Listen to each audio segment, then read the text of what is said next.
We grow in grace as we grow in knowledge. We grow in grace as we grow in knowledge. Paul was telling the Corinthians that he is everything that he is by the grace of God. And that grace was not given to him in vain. Right? He labored more than they all. And not him, but the grace that is given to him.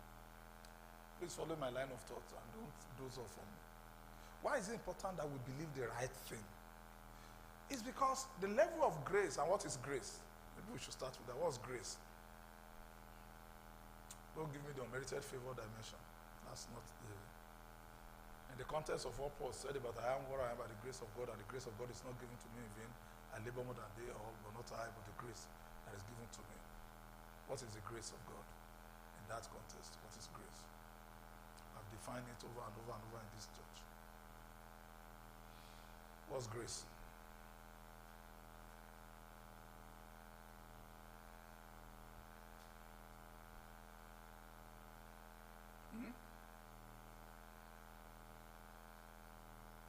Now. Sometimes you guys used to frighten me. When I ask questions like that, I would go quiet. I'm wondering, did they hear me at all? Or they used to hear me? What's grace?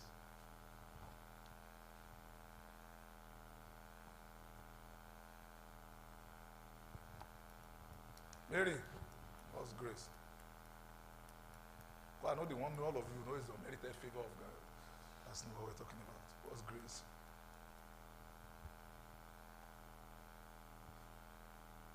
If you say, I'm already giving you the answer if I give this clue. What's grace?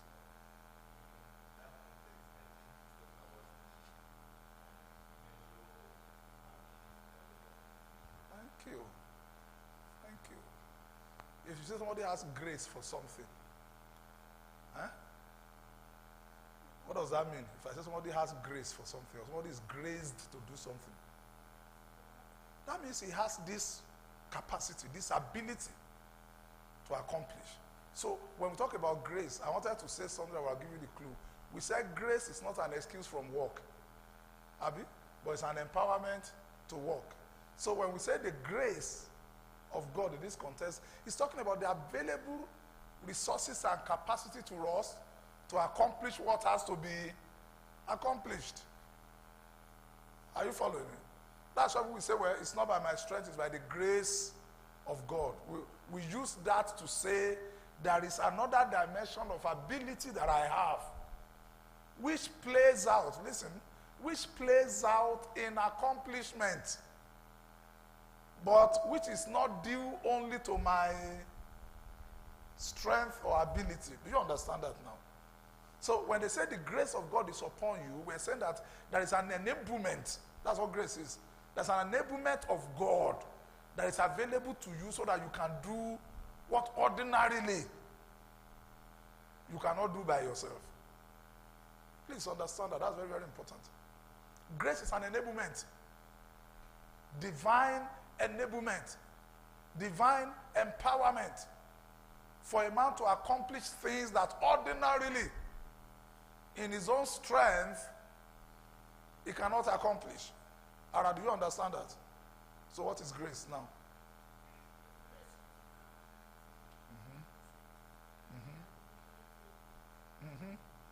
It's given to you by God. That if left to you by your own strength, by your own ability, you cannot accomplish it. Are we following now? Can we give an example of that from the scriptures? What I just explained now, can we point out things that, okay, this is grace? Samson?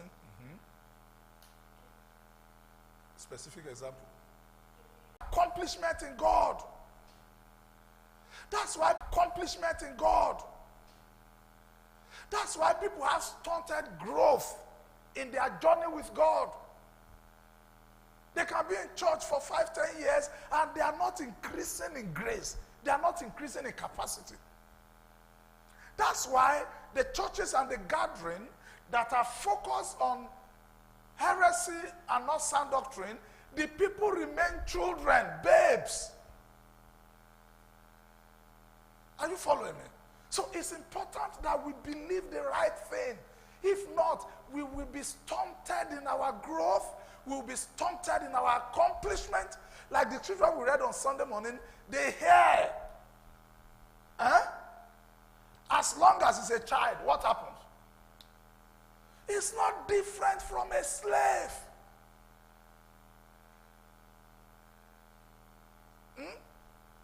What's an hair? Did you see what I write? H-E-I-R.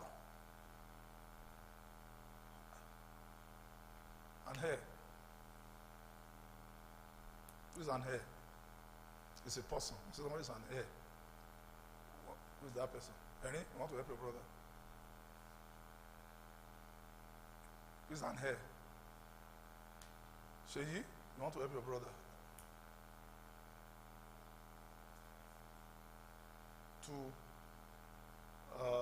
Not really. Who's next? Ayo, who's an hair?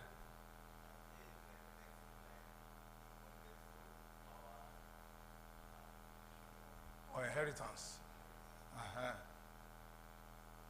When we say hair, that means the one in line. Next in line, either to throne. They use it more in the context of monarchy. Right? There was a time Charles was the heir. He now became a king. Now, who is the heir now to Charles? William. So here talks about that guy, that son, or that child, who is the next in line to the reigning king, or to the boss, or to the ogapatapata of the house. That's the heir. But Bible says that heir now, you can imagine that now, who is a prince in his own right, that same heir, if he remains a child, if he doesn't grow, it's not different from. Is it beginning to make sense now? It's not different from a slave. Even though by law, by inheritance, he's the owner of everything. But he's going to be treated as if he's one of the servants because he has not yet grown up. So it's critical for us to know the right thing. Because if we don't, we will be stunted. We won't be able to come to our full potential. There are things in God that will elude us. You know, I told you before, and I'm saying it again because I strongly believe it, that there is a level of relationship that exists between two people before you can divulge some information to them. Right? Oh my God. All of us can be in the same establishment, but we don't know the same thing. We are not privy to the same information. There's a level of closeness that exists between two people for some level of information to be given. And that's the same way that it is in God.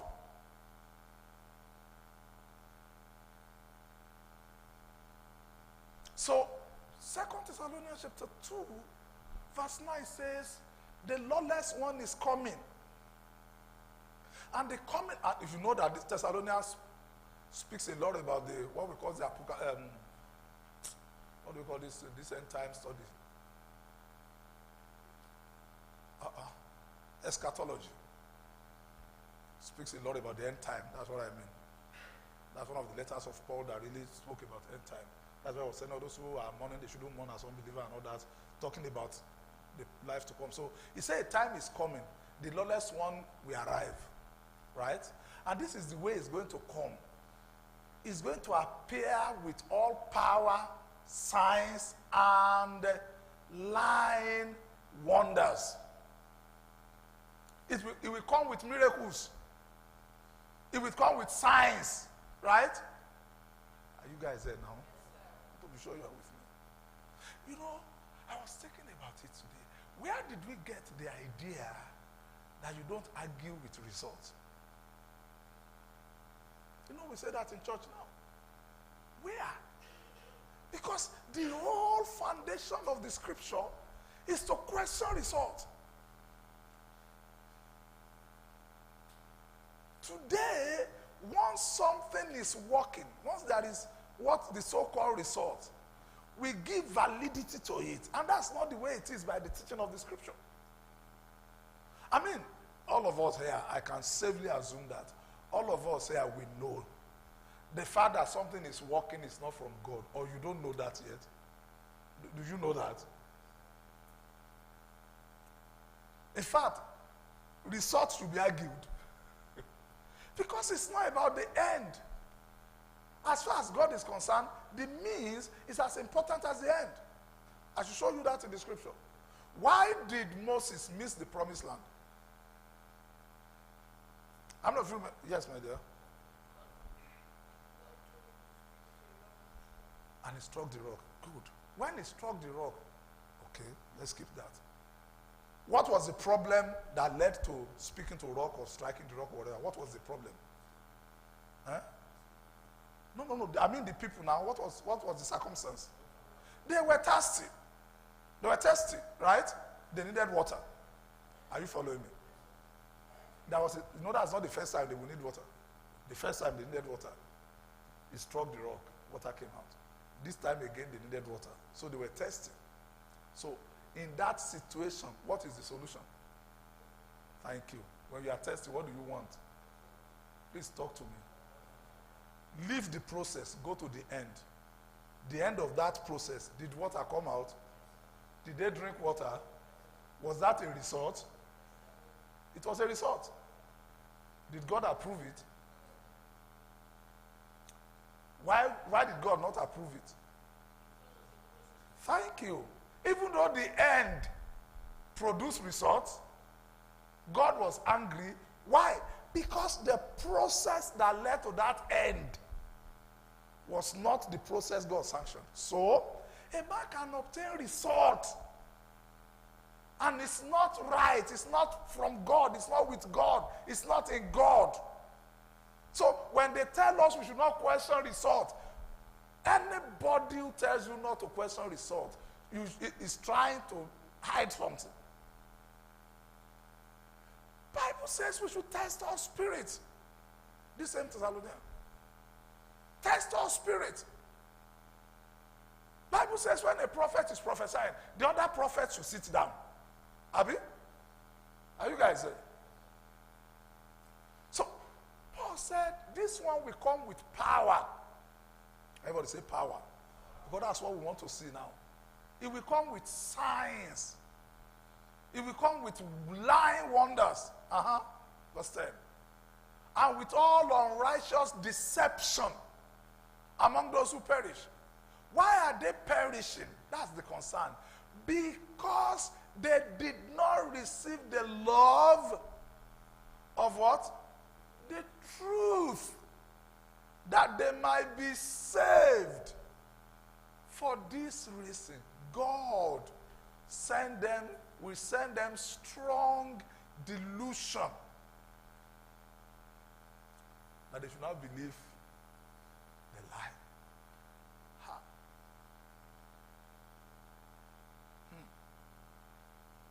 That's serious. Why will this happen?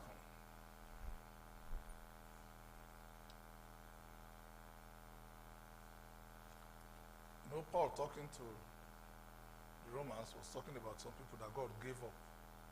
Say God gave them up to reprobate mind. In other place, say God gave them over to vile passion. That's why we get there. That's why what PD said in the last analysis, there will be two races. Those who will say, God, let your will be done, and those to whom God will say, let your own will be done. That's how it happens. There's a way a man conducts his affair that God now say, okay, do whatever you want to do. Have your way.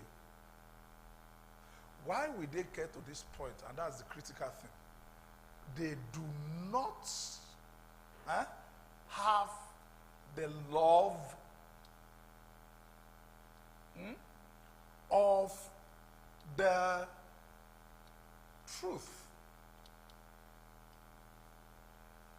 They do not have the love of the truth. Let's deal with this.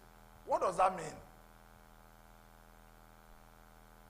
Because in this passage, you see the interplay of man's decision and choice, and then the heaven's response. Are you following me? A man takes a position, then heaven responded. The response of heaven is that he sent them strong delusion, and they come to a place where they now believe a lie. But that did not happen in a vacuum. Something led to that. And what led to that was that they did not receive the love of the truth. What does that mean?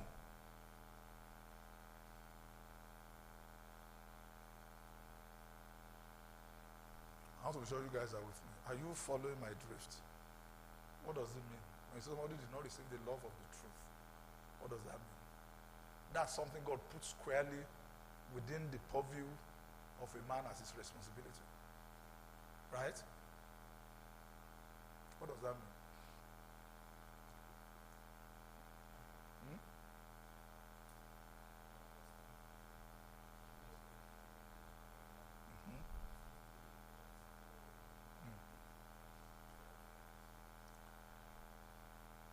Now, let's contextualize this. I like what you said, but if we follow that line, that means we are saying that this passage is only describing the unbelievers. Right? Are you following me? But all I've just explained now about lying wonders, about having stunted growth as not having correct knowledge, is not something that is happening. So that position will be simplistic. That's what they call simplistic answer.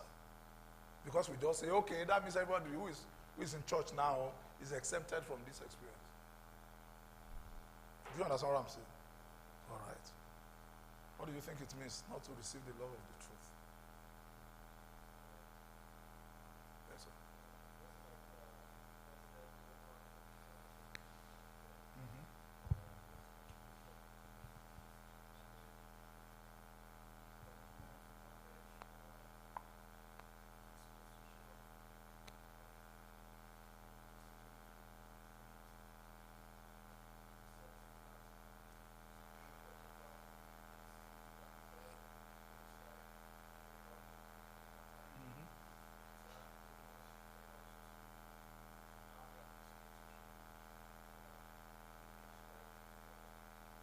Thank you very much. The love of truth. I've told you something over and over in this church, that the first step to accuracy, to walking with God, to having the best of God, is for you to admit and believe that it exists. Right? Now, you can now say, well, I'm not yet at that level, but I know that that level exists. And that level is possible. And that level is attainable.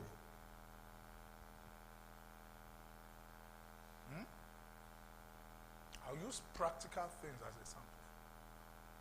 Somebody comes up and says, it was this man that gave that testimony.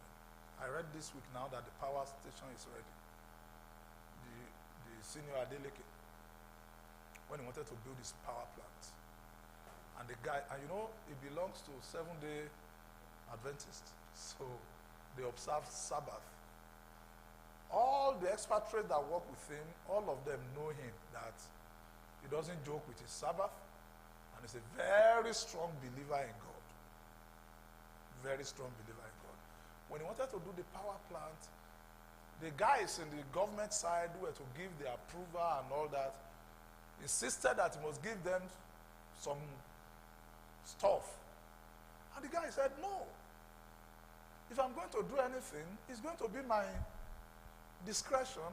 I'm going to submit everything you are asking for. And that person said, well, we shall see what's going to happen. This thing will not see the light of the day. He said, okay. He has imported all those things, and his guys were agitated.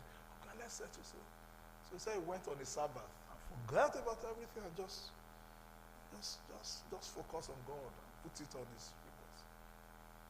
And then fast forward. The man who was supposed to sit on that seat fell sick. And then another person, civil service, work must continue. Another person was asked to act. And I said, okay, can we have all the documents that have been waiting? They've removed his own document. All the papers we have are waiting approval so that we can, and so they brought it. And then, when he said he was with some of his expatriates when they called him that his papers were ready. And those guys couldn't believe us. What did you do? He said, I prayed. I went for Sabbath. And I rested. That's what I did. Now this is where I'm going. So somebody comes up and gives a testimony and said, in this country, you can win by righteousness. And you say, When you finish deceiving yourself, you tell us.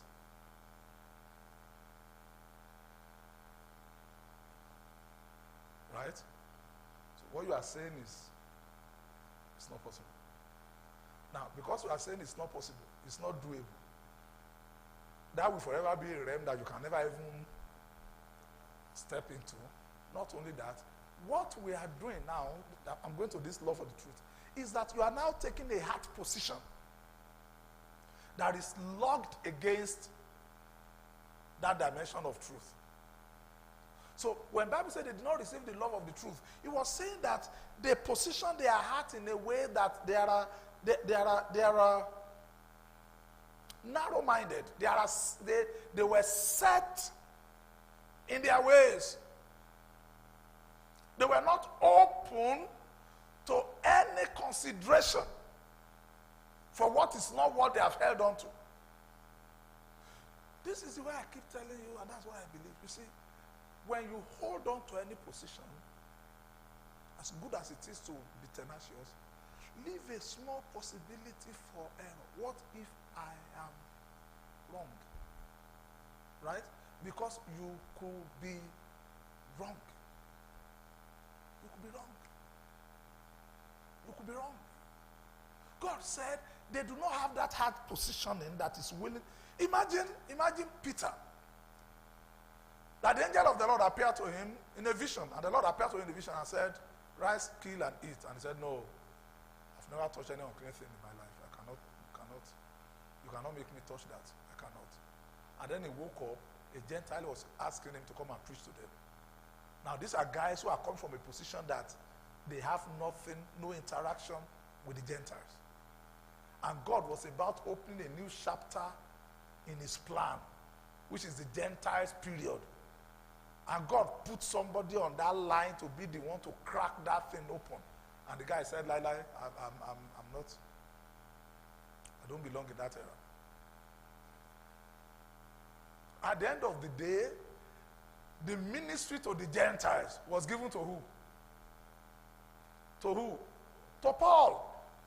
But the first person that God knocked his door and revealed that thing to showed us his heart disposition. How many of you remember that years back in Galatians, Paul will say, when Peter came in and he saw the guys from Jerusalem, this same position still threatened him. That he began to now hide and stay away from the Gentiles. That he had to rebuke him publicly. Do you remember? So that means up to that time, that position of I beg, Gentiles was still there. And the simplest way, I've told you this law for truth, the simplest practical way to exercise that is, please put yourself in a position that the truth can be said to you. Can people tell you the truth?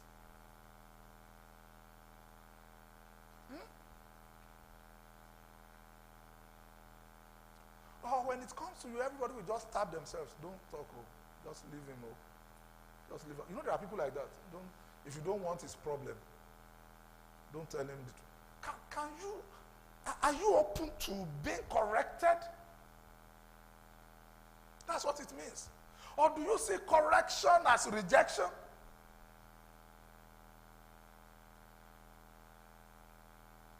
Because he who cannot be corrected by man will refuse God. Why? No one has seen God at any time. That's what the Bible says. Are you that kind of person that is open-minded? Open-minded. I may not yet be there, but there is real. It's possible. I could be wrong.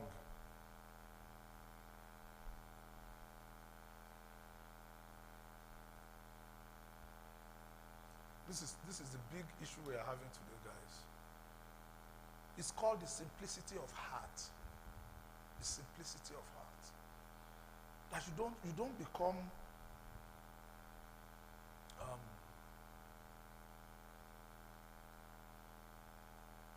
so high in your own eyes that you think you know it. It's that simplicity of heart. It's called haughty heart. Haughty eyes. Haughty. Here. High-mindedness.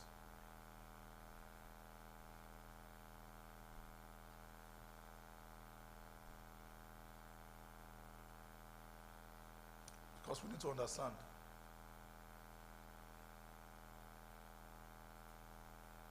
that the things we have to deal with today are things that are first of all going to begin to attack and seek.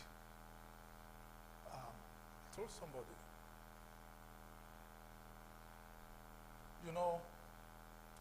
one of your weakest points is your strongest point.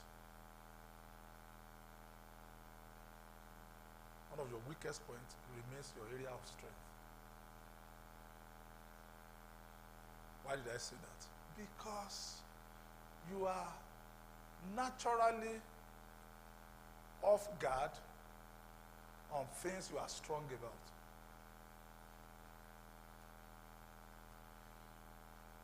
If a student is very good in mathematics, like my boy was telling me, he said, my knowledge of mathematics is not based on what I do. I think it's a gift from God to me. That's this boy. I think it's a gift from God to me. Therefore, mathematics is likely to be the last one you want to practice. Have you? It's likely to be the last one you want to review. Because you believe if it is that one, I don't have problem. So, your area of strength also becomes your area of weakness. That was why the Bible says Moses was the meekest man on earth. And he was tested on anger. And he lost it. The meekest man on earth. The meekest man on earth. And what the devil plays at, that's where I'm going. What he plays at are those areas that we think, when it is that one, we don't pass that level.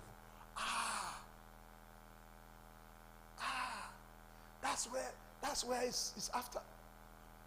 You are going to be much guarded when you get to territories that you are unfamiliar with.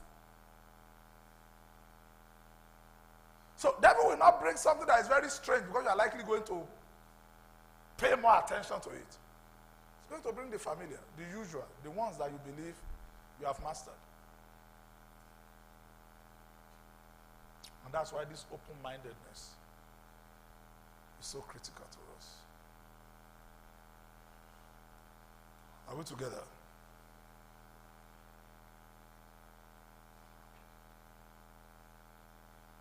That's why there are some videos about church and all those things that I don't even watch. I don't watch them. I don't watch them.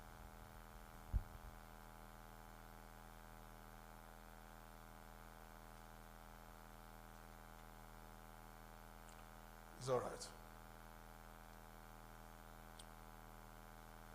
So we're told there are three major areas, three major enemies that we have to deal with.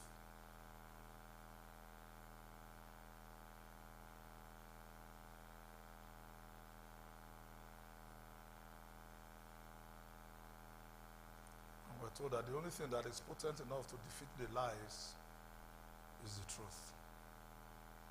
So we must have that heart that is willing to be open to the truth of God.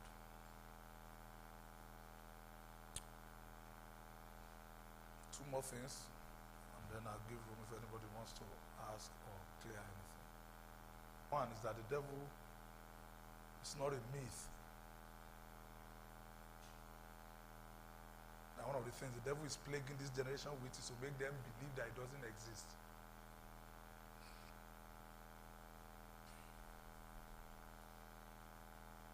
In those days, the way they taught us this or they preached this to us is in the context of being watchful. I remember that our pastor then would say, the way some of you are living your life is as if the devil is on vacation. You are living as if the devil has gone on vacation. He said the guy, when God asked him, he said, has been going to and fro the whole earth. He doesn't go on vacation. See, the devil wants us to believe it's a myth. It doesn't exist.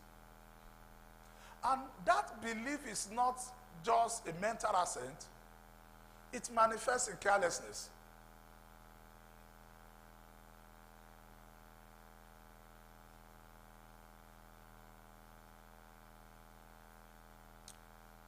If you live in the kind of environment we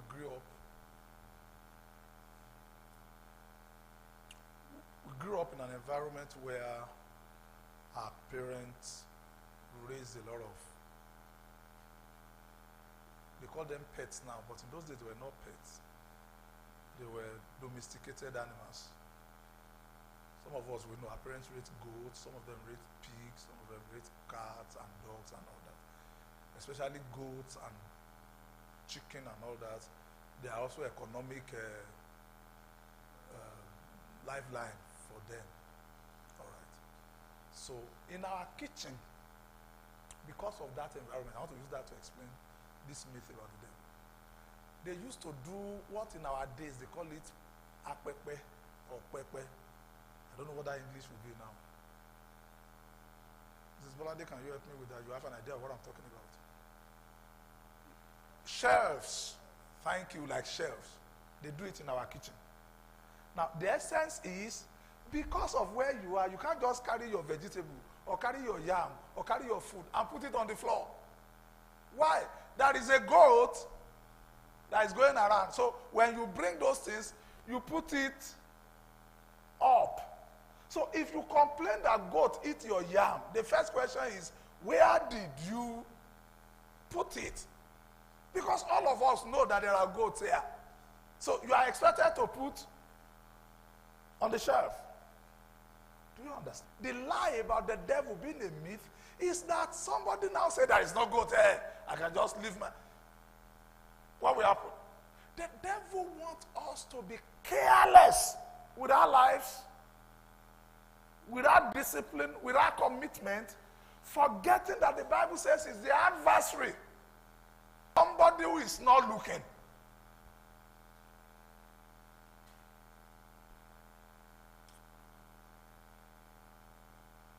That's what gave birth to that proverb from my place that it will say, it is what you leave on ground that goat will carry. It's a proverb in my place. It's whatever you leave on the ground, then goat will carry it. If you don't want goat to carry it, you put it on the shelf. You put it on the shelf. We need to remind ourselves in 21st century that there is still an entity called the devil who has no good plan for any one of us. And the reason for that is not far-fetched. We took his place. We became the center of attention. We enjoyed the privileges that he used to have. And if you were the devil, you will fight.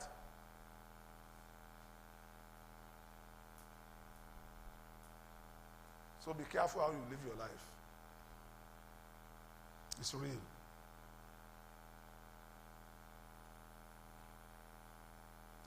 Number 2, truth about lie, is that spiritual warfare is not just about noise making and loud prayers. Why? Because the arena of the battle now is logismal. It's logismal. It's in our thoughts. What Bible calls strongholds are thoughts. Thought patterns. I know you heard Pastor Sam Adeyemi talking about our love for poverty, the cultural love for poverty, or the cultural poverty mentality or mindset.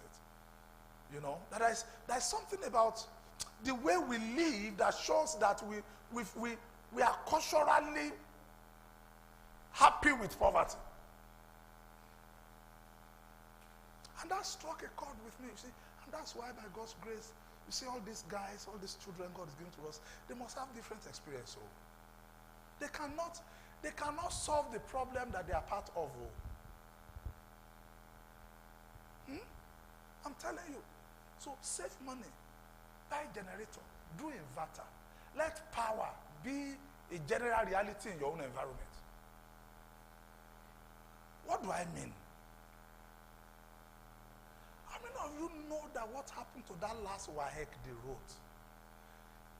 In a nation where they value their mindset, that thing should have grounded this country and led to mass protest. Because that's not just about punishing small children who are writing exam. That's about redefining what is acceptable for them. How can a child go to write WAEC? You delay the whole thing to the night. They are now looking for candles and phone lights to write exam. And they wrote the exam and nothing happened. You have just redefined for those children what is acceptable. That mediocrity is okay. Do you understand what I'm saying? And those are the ones that will become leaders tomorrow. That's why we celebrate when NEPA bring that and we say, up NEPA. You know that in your Angwa, if there is a steady, stable supply of power for 12 hours, even you will question it as, NEPA didn't try go. Why? Because somewhere in our mind, we have redefined what is acceptable. Are you following me? I know my thought. So, when God was going to deliver Israel from Egypt, there is no way that one of the slaves was going to become a deliverer.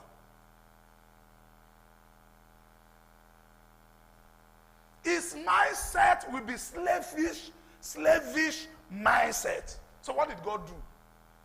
He took Moses and put him in palace.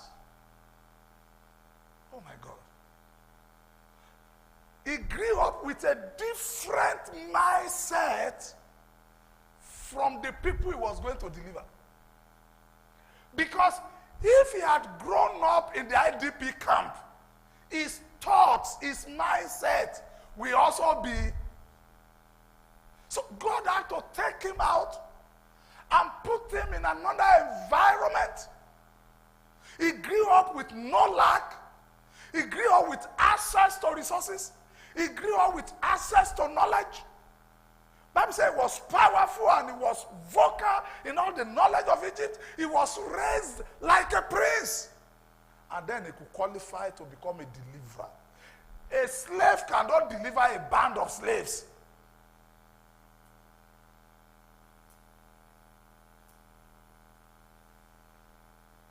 Are you following me?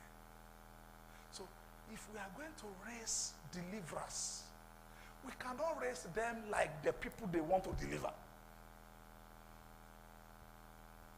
They must be used to a measure of correctness. That's why by God's grace, they must go to school where 4 years is 4 years. Not where ASU is threatening strike every session. See, those things reconfigure for us what is acceptable. You see, your mediocrity is deeper than you think it is. Oh, I'm telling you.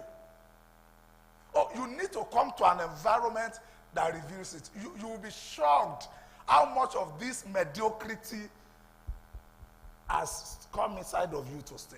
I'm telling you. I'm telling you. There are thoughts you cannot even think. Like we're sharing. Why is it a problem that an office, and Mr. Olivia was sharing his experience. Okay, we have people working here. Can we make this place more comfortable? Let's have an arrangement where we have teas and milk. These guys are working. And anytime you feel like you can just walk up there and make a cup of coffee for yourself and go back to work. Have you? Are you guys there? And they went to market. His wife and bought everything. In less than 1 week, people have packed the milk.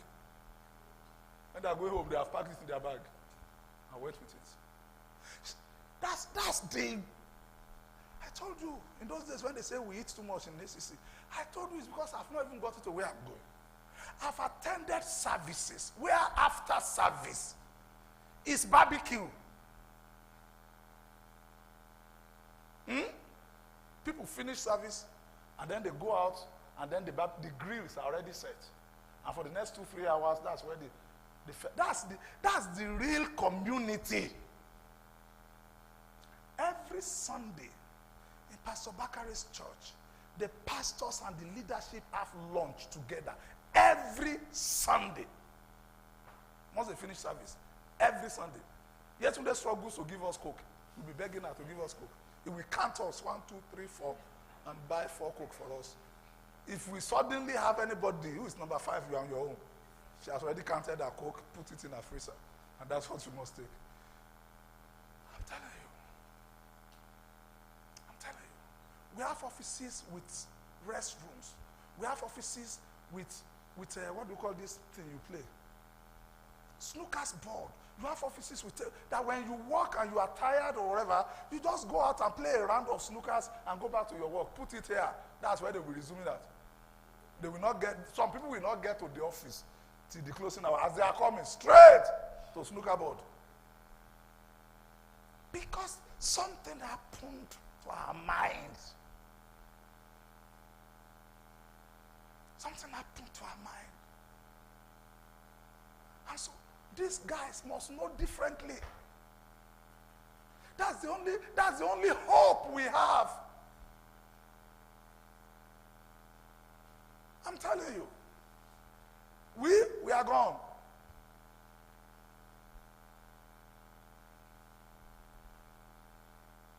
The battlefield today is here. It's here.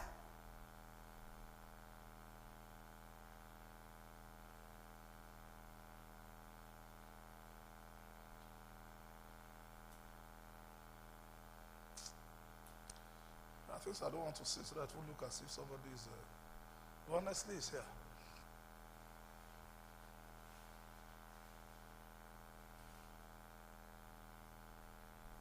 How many of you know there are people who don't have as much money as you have, but they live a better life than you do? Do you understand what I'm talking about? Their cash flow is not as much as your own, but they live a better life. You know why? That is a definition of life that they have.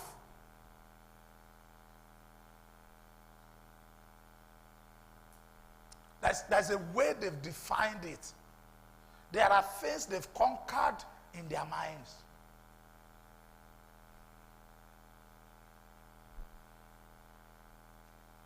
I keep thanking God for it and I keep saying it. One of the blessings that God did for me was with Pastor Dot. I'm telling you. There's a way hanging around him just liberated my soul. Because he has always, I don't want to say this online. So, give me a break.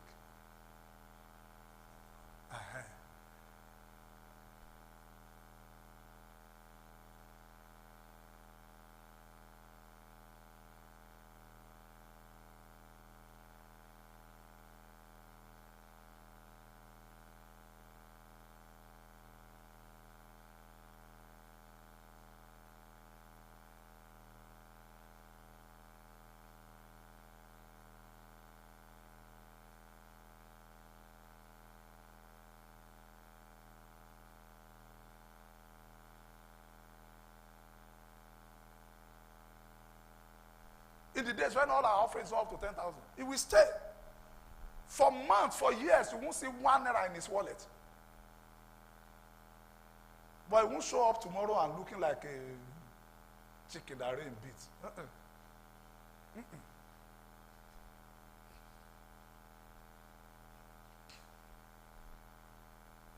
I saw those things. I said, this thing is possible.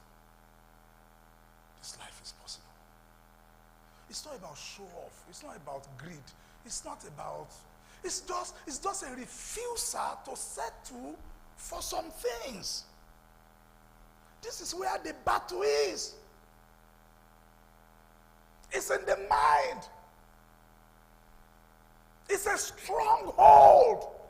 Stronghold means something that holds strongly. It's in the definition of life we have come to embrace. It's in the definition of success we have come to embrace.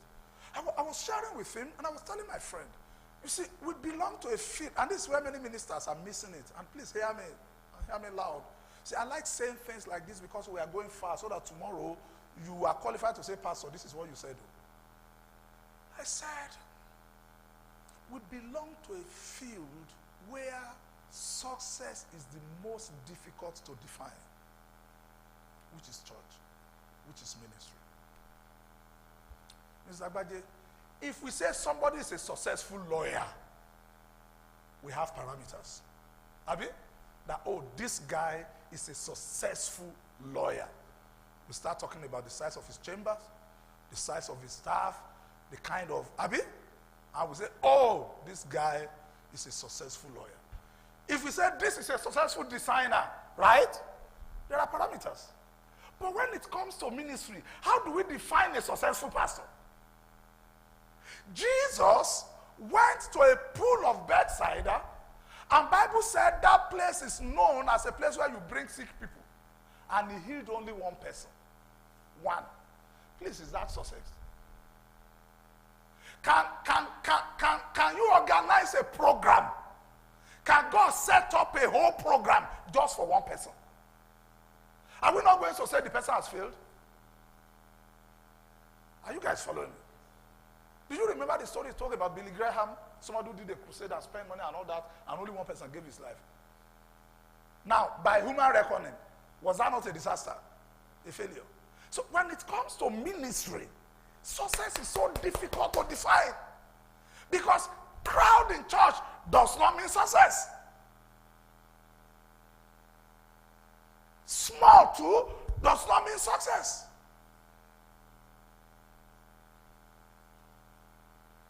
New Testament will say in the days of Elijah, there were many widows.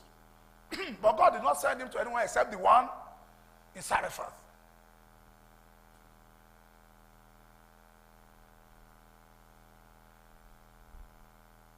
Do you have a parameter for the definition of success for your life? Or are you still part of the rat race?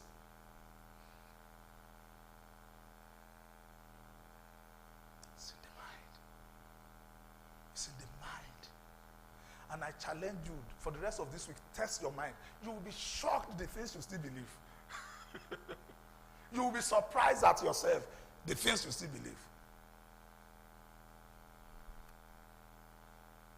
It gets worse when we come to church because many of the teachings and the practices reinforced those things. How can they tell us our ancestors are all evil and wicked people who have done things that are now making life difficult for us? That's not true. Sometimes when we say that, we do not give enough credit to those people. Some of us, our grandparents served God by the level of the knowledge they had. Right? My grandfather was not a fetish person. I can't even trace any fetishness to the third and the fourth generation. They were the one who brought CSC to our town. Are you here? Now they will tell us it's our ancestors. Which? They were not all wicked people. Those were people who used their life to serve others.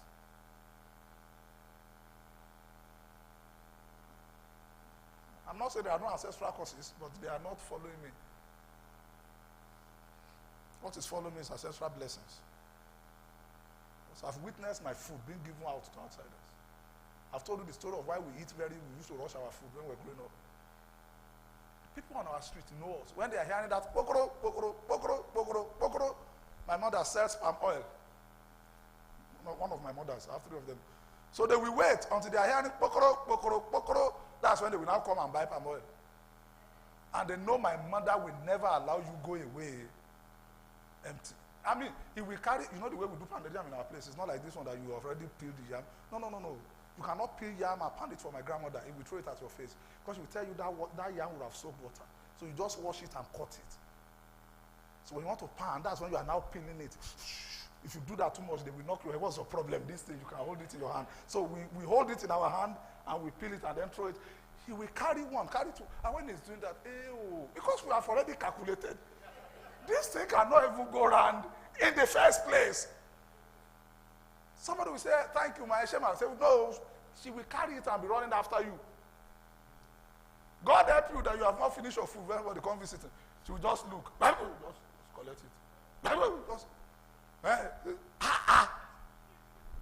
you will now say it's ancestral cause that is following. For where? It's ancestral blessing.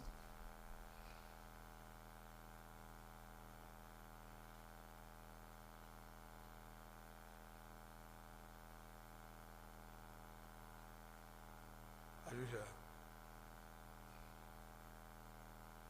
And the major weapon that the devil uses is lie. And I've told you what the lie of the devil is. I don't know if you remember the way I defined the lie of the devil. I don't know if you remember the way we define it. I would say devil lies. How did we define that lie? You should remember. It's not long that we explained that. Yeah?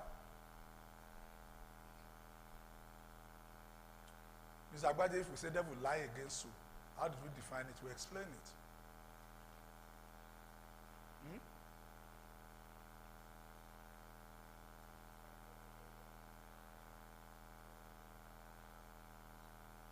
Advocate. And the devil our accuser. And he accuses us. And he tells us lie. You know, the devil knows he cannot lie to God. Abi? Or you don't know, you think devil goes before God and lie?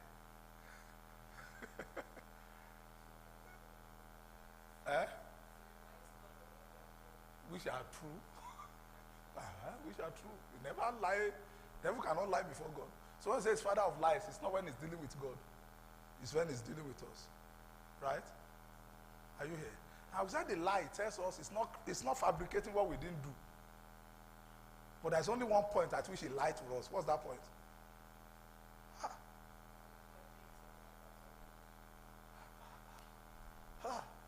Mr. Osas, you are welcome. I will soon hand over this with you to you. They are pastors. We said when devil comes to you, the lie tells you, he doesn't lie to you about what you didn't do. He doesn't lie to you about your situation and circumstances. But there's only one point at which he now throws the lie at you. The conclusion. The conclusion. He will tell you, you lied to your boss today. He will not say you lied to your boss if you didn't lie. Right? You lied to your boss. That's true. That's not a lie. The lie will now be because you lied to your boss now, then this is what we are. That's where he lies. His conclusion, his inference is out of the faithfulness and the mercy of God. That's the lie. Devil tells us the conclusion without factoring into it. Go and read the story of Manasseh. Manasseh, the son of Hezekiah, the king of Israel. The guy positioned himself to do evil. As in, he became the personality for evil. That was why theologian says that prayer that Hezekiah prayed, which many people use to celebrate that God can change his mind, was not to his advantage. That he should have left when God said it's time for you to go. Are you following? Are you here?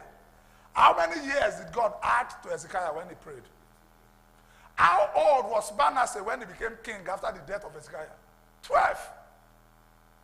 So Manasseh was born within those 15 years. Manasseh undid every reform that Hezekiah did.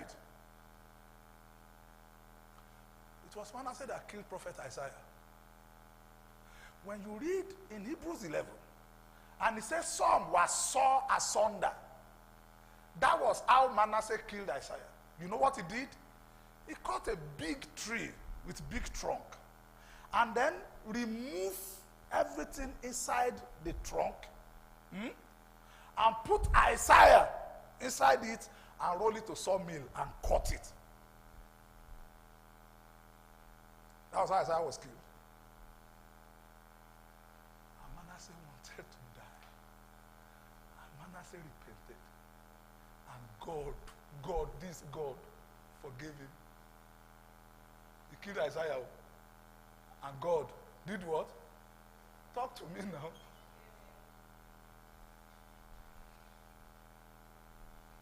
That's why as long as a man is still breathing, you better be careful the conclusions you draw.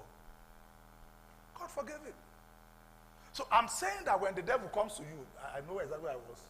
The lie it tells is not what you didn't do. It's the conclusion he now draws. He now begins to make you believe a justification for your position based on what you did. Contrary to that which God said. Do you understand that now? That's how he lies. Part of the lies, all this one they are selling to us. The father is eating a sour grape, the teeth of the children are set on edge. Go and read your Bible. Go and read Acts of Apostles. You want to see idol worshiping? Go to Ephesus. Ephesus was a city known for its idols. Are you here? Oh, these people. Did you see Paul writing anywhere in the book of Ephesians asking them for deliverance from what their forefather did? Ephesus was a city. You remember the crisis that happened in Acts of Apostles? When they said, these guys have come to this city and they are now preaching that the sacred temple of, what's the name of that? Their goddess. Eh? There's a goddess. That they said the goddess have been defamed. We are now at risk not only of losing this, our procedure, we're also at risk of losing our means of livelihood. Because a major way that they make money is carving image to sell to worshippers, Athenians or Athens or something. That's the name of the goddess. That they have defamed it, and it became a riot. That was how strong idolatry was in Ephesus. And God said, I have many people in this city. And they believed, and they became a saint. And Paul wrote them a letter. Go and read the book of Ephesians. In fact, that book is known as the number one of all the epistles in the New Testament. Show me one place there where Paul asked them to be praying prayer of deliverance because of the idols that their parents worshipped. In fact, in a place, he told the Corinthians that idol is nothing. And that's the things they have their weights in their former life. Are you guys here? Somebody will now come and say, because we're African, our fathers serve idols. That's why it doesn't have scriptural basis. Abraham came from lineage of idol worshippers. You don't know? God called them out of the awe of Chaldeans. They worship idols.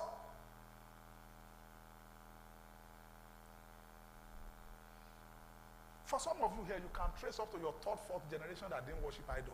And you still believe that ancestral cause that is after you.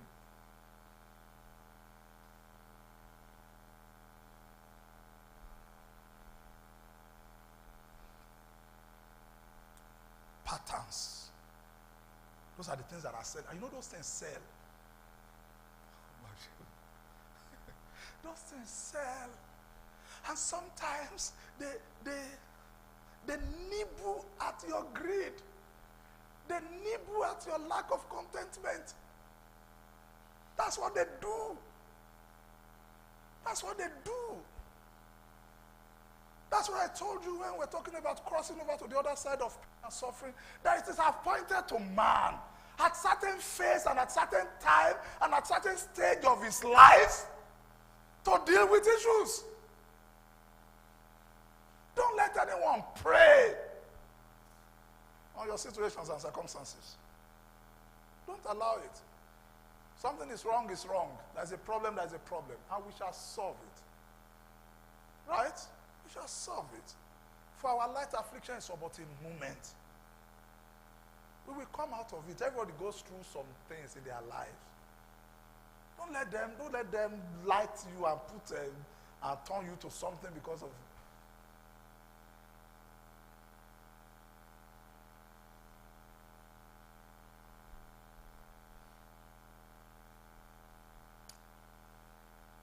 So anybody having any questions so that I know where to stop? From capacity building of last week, are there things that you had that you did not understand?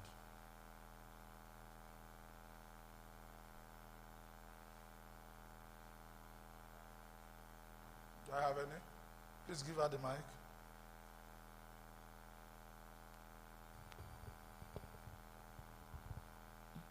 Okay. I have many questions. Many. Just give us few. Well, I'll ask one. Okay, from day one.